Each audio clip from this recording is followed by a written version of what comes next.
Good morning. Today we will be reading chapter 4 and 5 in our book called Wish. Good morning. I figured Bertha was going to be mad at me for kicking that girl, but she surprised me by putting her arm around me and saying, "Tomorrow's a new day." Then she gave me a little squeeze and added, "Personally, I love those boots." She didn't say one word about my inappropriate behavior. Mama would have hollered at me and reminded me for the umpteenth time that I was a troublemaker like Scrappy. After supper that day, we had blueberry pie for dessert, and I got to make my wish. If you cut off a pointed end of a slice of pie and save it for last, you can make a wish when you eat it. I had learned that from my cousin Melvin, who swore it had worked for him when his brother ran off and got married and left him with the bedroom all to himself. I knew Gus and Bertha were watching me cut off that pointed piece and push it to the edge of my plate, but they didn't say anything. Even Bertha had been kind of quiet during supper. Maybe she really was mad at me for kicking Audrey. Maybe she was thinking, the apple don't fall far from the tree. Maybe that night in bed, she and Gus would whisper to each other how much I am like Scrappy, and what in the world had they gotten themselves into when they agreed to let me stay with them. After I ate that little pointed piece of pie and made my wish, I went out front to watch Gus do some weeding in the vegetable garden. A fluffy black cat rubbed against my legs, purring up a storm. I wrote my name in the dirt with a stick and then scribbled it out. There wasn't one blade of grass in that yard, just dirt and rocks, with sprinkles of color here and there, patches of wildflowers nestled around the clothesline post, the pink blooms of a dogwood tree over by the driveway, a neat row of daffodils lined up like soldiers along the edge of the chicken wire fence that surrounded the garden. Gus whistled while he hoed around the tiny tomato plants, stepping carefully between the pole beans and zucchini that were just beginning to poke through the warm spring dirt.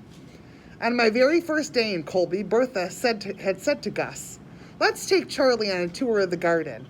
So I followed along behind them while they pointed out each little plant, telling me how the pole beans were going to climb up the twine and the zucchini would have giant yellow flowers.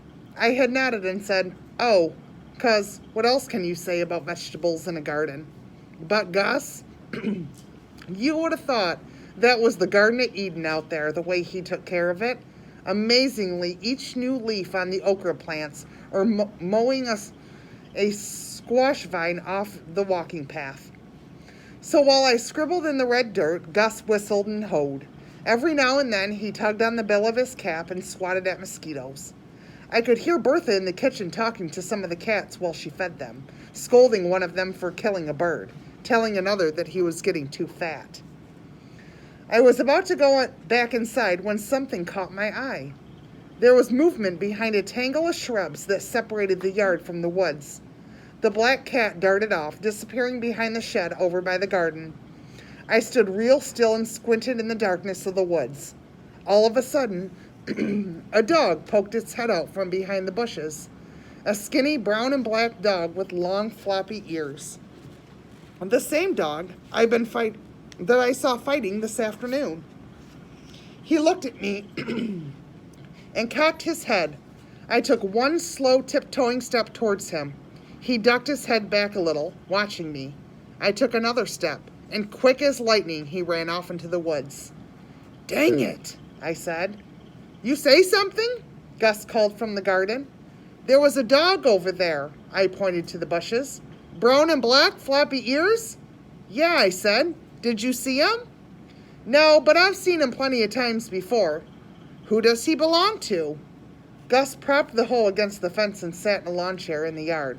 "Oh, you know, just an old wild stray," he said. "Been hanging around here for months. Bertha keeps putting table scraps out for him. He don't mind eating her meatloaf, but he doesn't want nothing to do with her." I looked towards the woods. "I bet I can catch him," I said. Gus took off his baseball cap and scratched his head. "That old mutt is mighty skittish." "If I can catch him, can I keep him?" "I think that dog would rather be a stray," he said. But I knew better. I knew what it felt like to be a stray. not having a home where somebody wanted you. And he was a fighter, like me, that dog. That dog and I had a lot in common. I was suddenly overwhelmed with love for that skinny dog. I made a solemn vow and promise to myself right then and there that dog was going to be mine. Chapter 5. I thought I was glad when the weekend came because I didn't have to go to school. But then Bertha told me we were going to church on Sunday. I hadn't been to church since I was little. Scrappy never wanted any part of it, calling those people do-gooders and Bible thumpers. But Mama took me and Jackie for a while. I don't remember much about it except Jackie whining and complaining on the way there until Mama slapped her legs and told her to hush up. But then Mama got too nervous to drive and wouldn't take off her bathrobe or even comb her hair, so we stopped going. When I walked into Bertha's kitchen on Sunday morning, she looked me up and down and said, "Oh, dear." She wiped her hands on her apron. "Do you have a dress?" I looked down at my jeans that were too short and my t-shirt that used to be Jackie's and shook my head. Bertha flapped her hand at me. "Well, that's okay. We'll go shopping this week." Then Gus came in the kitchen and I didn't hardly even recognize him. He had on a coat and tie. Instead of his usual muddy boots, he wore lace-up black shoes, buffed and shiny. He could have passed for one of those fancy rich bankers over in Rowley, except for the garden dirt under his fingernails, and his hair squashed flat from his baseball cap. He sat at the kitchen table and Bertha kissed his cheek. "Well, look at you," she said, making him blush, and swatted her hand over his shoulder. He kept pulling at his collar and wiping sweat off the back of his neck. After breakfast, we headed down to the mountain to Rocky Creek Baptist Church. When I got inside, I knew right away why Bertha had said, "Oh dear," when she saw me that morning. The other girls in church wore dresses. I couldn't look anybody in the eye, knowing my face was beet red and my jeans were all wrong. I sat on the hard wooden pew sandwiched between Gus and Bertha. While the organist played church music, more and more people filled in, smiling and nodding at one another. Then Bertha poked me and whispered, "There's the Odmans." I glanced up to see Howard and his family carrying their Bibles and making their way to the pew across the aisle. 5 boys with slicked down hair poking each other and clomping too loud in their Sunday shoes. Their mama chatted with folks, asking about their sick grandmas and making on over their babies, while the red-headed daddy mopped his face with a handkerchief. After a prayer and a hymn, the kids had to go to their Sunday school class. Imagine my surprise when I got to my class and there was Audrey Mitchell. She looked at me all wide-eyed, like I was a Martian right off of a spaceship. I sat as far away as I could from her, and then Howard came in with his up-down walk and sat right next to me.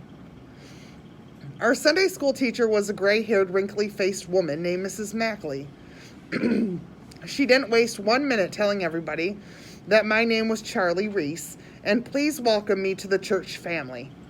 She had taught us a song called Good Old Noah. Howard sang louder than anybody, and personally, I thought it was a little too embarrassing, but nobody else seemed to pay him any mind. After that, Mrs. Mackley told us we were going to play a game called Bible Detective. She would read questions from her Bible, detective cards, and whenever you answered one right, you got a Bible buck. When you got enough Bible bucks, you could cash them in for a prize. While she read the questions, the boy fidgeted and the girls whispered and giggled in their dresses, while I kept quiet in my ugly jeans. How many braids were in Samson's hair? Name the man who went down into a pit on a snowy day to kill a lion. In what book, chapter, and verse can we read about a winner of a beauty contest becoming a queen? Howard's hand shot up every time, and I knew for sure I was never going to win any Bible bucks.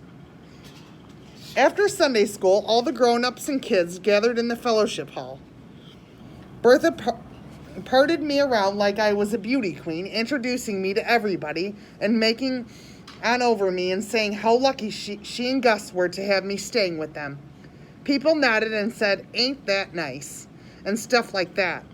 But I bet they were wondering why my own mama and daddy couldn't take care of me and didn't know girls don't wear jeans to church. When Bertha introduced me to Howard's mama, she hugged me and said Howard had told her all about me. Then she craned her neck, looking around the room. Mr. Oldman must be outside, and I'll never catch those wild boys of mine long enough to introduce you. Some of the Oldman boys chased each other around the room, their ties loose and their shirt tails flapping. They grabbed brownies off the paper plates while Howard showed everybody his Bible box. But you come on by the house any time, okay? Mrs. Oldman said. Bertha grinned at me. Now, wouldn't that be nice, Charlie? I nodded and said, yes, ma'am, because I knew that's what I was supposed to say. When we finally climbed into the car and headed back to the mountains towards home, I scanned the woods and yards along the way, hoping I'd see that stray dog again. But I didn't. What did I see, though, was a truck full of hay.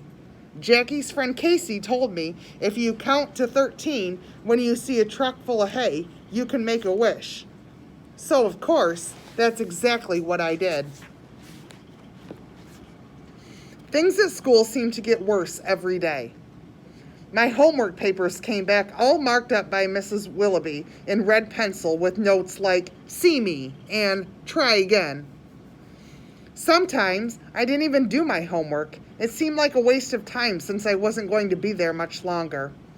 Once in a while, Bertha asked me if I had homework, and I was pretty good at just shrugging and changing the subject. Besides, I was used to getting marked up papers like that because back in Rowley, I wasn't exactly student of the year. Jackie was the only one who ever fussed at me for not going to school and not doing my homework. But I reminded her that she was not my mother, so she should leave me alone. When my teachers called the house to tell Mama how bad I'd done on my math test and ask why I hadn't turned in my book report, Mama would holler and carry on for about 5 minutes, and then she'd throw up her skinny arms and heave a big sigh before she said, "What's the use?" Then she'd shuffle out of the room in her bedroom slippers, muttering about how she didn't deserve that aggravation. At least in Rowley, I had friends at school, but here, when I sat at a table in the cafeteria, girls made faces like they smelled something bad and slid their trays away from me. Most days, I pretended like I had a stomachache and spent the afternoon in the nurse's office, drawing more stars and hearts on my arm with a marker. At recess, Howard followed me around, reminding me he was my backpack buddy and asking questions a mile a minute. Do you ever visit your daddy in jail? Why ain't your sister here too? You want some of those Bible bucks? Sometimes I answered him, and sometimes I didn't. The thing about Howard was everything just rolled right off of him. It seemed like nothing bothered him one little bit. It was clear that nobody at school wanted much to do with him, but he didn't seem to mind. His brother Dwight was always surrounded by cussing, punching, ball-tossing, fist-bumping boys, but Howard never joined them. A couple of times when I rode into town with Gus and Bertha, I'd seen his older brothers Burl and Lenny tossing a football or shooting hoops with their friends. But Howard would be sitting on the steps scribbling in a notebook over by the garage, fiddling with his bicycle. Bertha had commented about him one day when we drove by. That poor boy is too much of a loner, she said. Nothing wrong with that, Gus said. Bertha shook her head. Not for a child. Children need friends, Bertha sighed. I don't get it. He's just as sweet as can be. I bet it's because of his up-down walk, I said. Well, that's mean, she said. She turned around to face me. You're going to make so many new friends here in Colby, Charlie. I just know it. I stared out the window and pretended like I wasn't even listening to her go on and on about all the things that I could do, like Girl Scouts and 4-H. She told me about her friend Jolene, who lived in Fairview, and she had a daughter my age. We would visit them on some Saturday if I wanted, or maybe we could go to the mall down in Asheville. On and on she went, talking as if my life in Colby was going to be like living in Disney World. You're going to talk that girl's head plumb off, Bertha, Gus said. Bertha laughed and slapped him playfully on the arm. Where do you think that dog is? I asked Gus. Could be anywhere, he said. That mutt, he gets around. I'd been looking everywhere for that stray dog. I'd seen him twice since that day he'd come to Gus and Bertha's, but both times he darted off into the woods when he saw me. "He sure loves my meatloaf, I can tell you that," Bertha said. He licks that pan clean and then hightails it right out of there so fast I can hardly get as much of a glimpse of him. I leaned back against the seat and sighed. I bet I was never going to catch that dog. And what if I did? Could I really keep him? Mama would probably have a hissy fit, but I bet Scrappy would call from jail and tell her to stop her yammering and let me have a dog if I wanted one. Then, as we were turning onto the main road into town, I saw a black horse out in the field eating grass and swishing its tails at flies. I shook my head as if 3 times and made my wish. That was the rule for black horse wishing. If you see a white horse, just make 1 wish. But for a black horse, you have to shake your fist at it 3 times. I learned that from one of Scrappy, which made me a little skeptical, but I did it anyway. Shook my fist and made my wish. And that's it for today. Have a good day. Bye.